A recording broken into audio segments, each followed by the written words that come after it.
江边种活自救请之后，却见不到老母娘，就不见牵衣牵鞋。为娘我悲痛泪源子呼唤耳众等数东奔莫要再恋老母娘，因为要与众人猜佛自分离，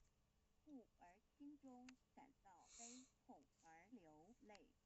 并且呼唤众佛子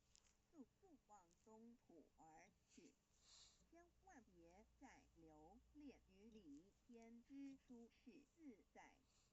如若是牵衣携交与二赠儿那个亦不肯再是临凡老母娘，若把牵衣牵鞋交给原差佛子，则就没有一个肯降临凡间留下来治理世界。学树枝和树叶遮寒地冷饿了失踪佛子和隐星全到了凡间，若天气寒冷，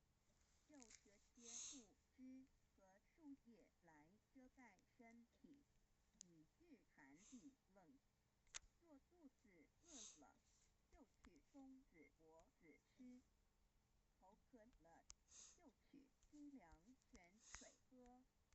众佛子如调回悲哀悲叹问母：我至何时方把家还众佛子听了老母娘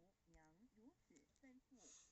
皆如药失了魂魄一般，悲伤地哀嚎叹息，纷纷问老母娘：我们到什么时候才能回家呢？母言答：三期末大胎普度清烧书清地请清度佛缘。老母娘回答说：等到三期末节大胎普度的时候，老母娘会亲自烧书寄信给大家，并且亲自来度化众原差佛子，告一回家之路。将将尽书